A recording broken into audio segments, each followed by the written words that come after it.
নমস্কার বন্ধুরা, সোমার রান্নাঘরে তোমাদের সবাইকে স্বাগত জানাই। আজকে আমি তোমাদের একদম বিয়েবাড়ি স্টাইলে নবরত্ন কোরমা বানিয়ে দেখাবো। তাহলে চলো বন্ধুরা, দেরি না করে রেসিপিটা শুরু করা যাক। নবরত্ন কোরমা বানাতে আমাদের লাগছে ফুলকপি, আলু, গাজর, বিনস, সমস্ত সবজি আমি ভালো করে কেটে ধুয়ে রেখেছি। লাগছে মটরশুঁটি,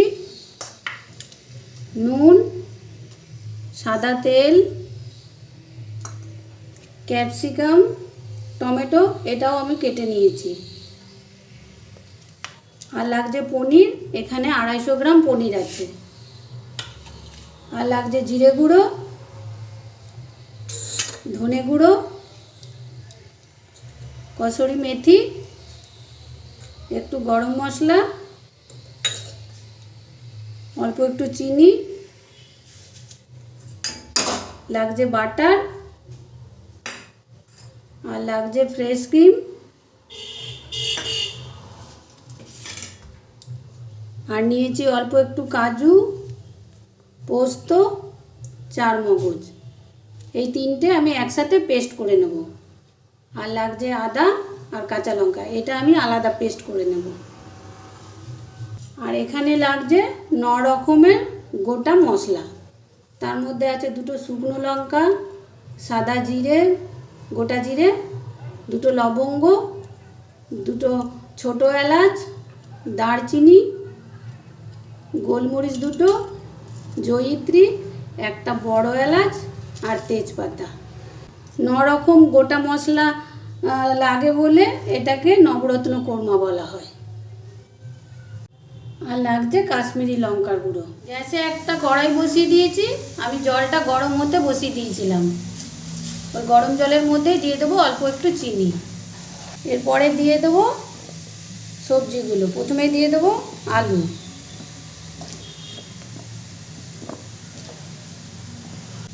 এরপরে দিয়ে দেবো গাজর, তারপরে দিয়ে দেবো বিনস। ফুলকপিটা আমি একটু পরে দেবো, এগুলো শক্ত সবজি, সেজন্য এগুলো আগে দিয়ে দিচ্ছি। চিনিটা দিলে সবজির কালারটা সবুজই থাকবে, কালার চেঞ্জ হয় না চিনি দিলে। সবজিটা খুব বেশি সেদ্ধ করব না, হালকা একটু ফুটে উঠেছে সবজিগুলো। এরপরে দিয়ে দেবো ফুলকপিটা। ফুলকপিটা দিয়ে ভালো করে মিশিয়ে নেব। এটাও হালকা একটু ভাপিয়ে নিয়ে তারপর আমি নামিয়ে নেব। সবজিগুলো আমার হালকা ভাপানো হয়ে গেছে, এবার আমি তুলে নেব। সবজিগুলো আমি কিন্তু সেদ্ধ করিনি, খালি হালকা একটু ভাপিয়েছি। কড়াইটা ধুয়ে গ্যাসে বসিয়ে দিয়েছি। এরপর দিয়ে দেবো সাদা তেল। তেলটা আমার গরম হয়ে গেছে, এবারে দিয়ে দেবো পনিরের টুকরোগুলো।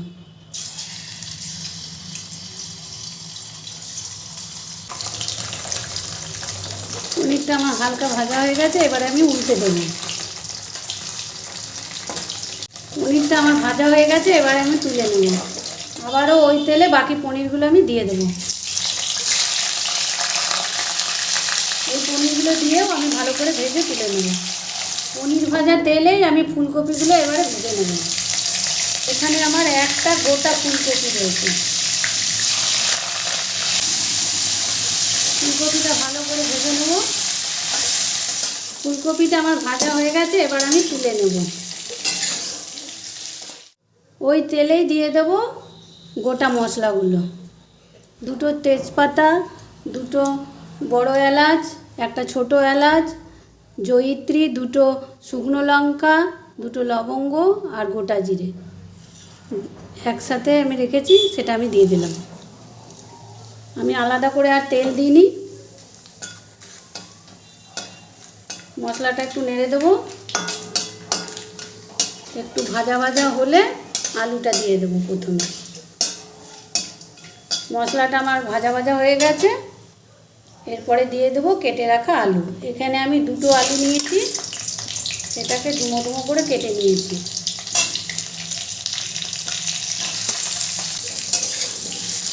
আলুটাকে ভেজে নেব।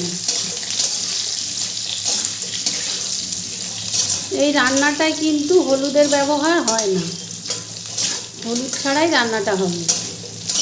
আলুটা আমার ভাজা হয়ে গেছে। এরপরে আমি গাজর আর বিনসটা দিয়ে দেবো। এখানে আমি 2টো গাজর নিয়েছি আর 100 গ্রাম বিনস নিয়েছি। এরপর সবজিটাকে আমি ভালো করে মিশিয়ে নেব। একটু ভাজা ভাজা হলে তারপরে এক এক করে আমি মশলাগুলো দিয়ে দেবো। গাজর, আলু, বিনস আমার একটু ভাজা ভাজা হয়ে গেছে। এবারে দিয়ে দেবো মটরশুঁটি। মটরশুঁটি এখানে আমি 100 গ্রামের মতো নিয়েছি। আর দিয়ে দেবো ক্যাপসিকাম। ক্যাপসিকাম এখানে আমার একটা আছে, আর একটা বড় সাইজের টমেটো। টমেটোর বীজগুলোকে আমি ফেলে দিয়েছি, তারপরে ডুমো ডুমো করে কেটে নিয়েছি, দিয়ে দেবো। ভালো করে মিশিয়ে নেব। নিরামিষের দিনে এই নবরত্ন কোরমাটা করলে খুব ভালো লাগে খেতে। রুটি, পরোটা, ভাতের সাথেও ভালো লাগে। সমস্ত সবজিটা আমার একটু ভাজা ভাজা হয়ে গেছে। এবারে আমি এক এক করে মশলাগুলো দিয়ে দেবো। দিয়ে দেবো জিরে গুঁড়ো। এখানে আমার 1 চামচের মতো জিরে গুঁড়ো আছে। দিয়ে দেবো ধনে গুঁড়ো। ধনে গুঁড়োটাও আমার 1 চামচের মতো আছে। ভালো করে মিশিয়ে নেব।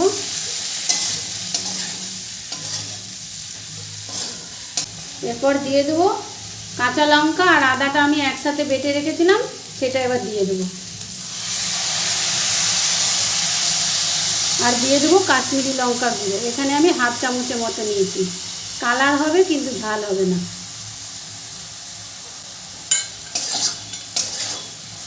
সমস্ত মশলা দিয়ে সবজিটাকে আমি ভালো করে কষিয়ে নেব। মশলার সাথে ভালো করে কষানো হয়ে গেছে সবজিগুলো। এরপরে আমি দিয়ে দেবো ভেজে রাখা ফুলকপিগুলো।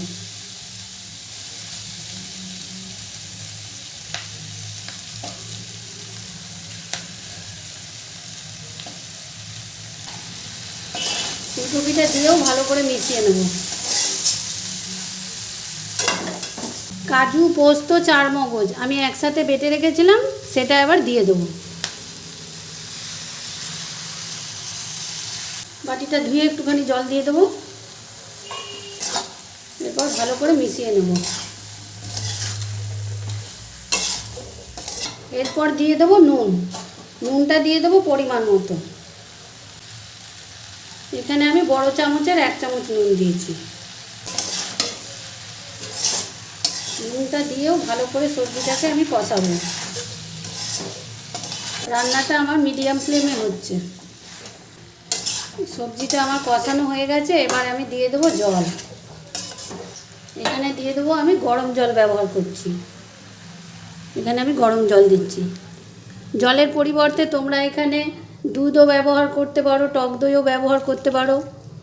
আমি ফ্রেশ ক্রিম দিচ্ছি বলে আমি এখানে দুধের ব্যবহার করিনি, জল দিচ্ছি।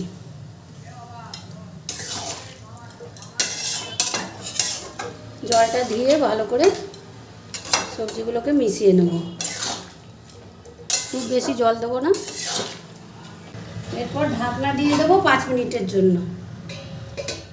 5 মিনিট আমার হয়ে গেছে। এবারে আমি ঢাকনাটা তুলে নেব। এবার দিয়ে দেবো ভেজে রাখা পনিরগুলো।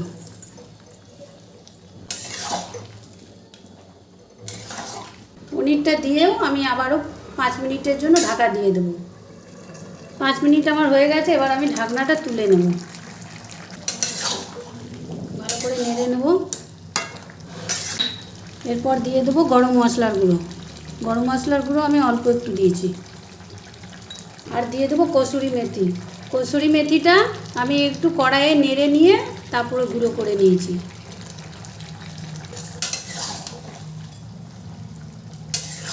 আর দিয়ে দেবো ফ্রেশ ক্রিম।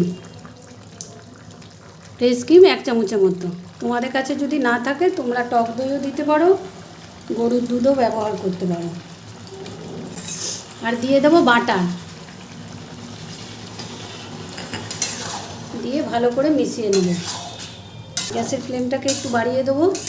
ফ্রেশ ক্রিমটা দিয়ে আমি বেশি ফোটাবো না। আমার তৈরি হয়ে গেছে নবরত্ন কোরমা। এবার আমি নামিয়ে নেব। নবরত্ন কোরমাটা আমি একটা সার্ভিং বলে নামিয়ে নিয়েছি।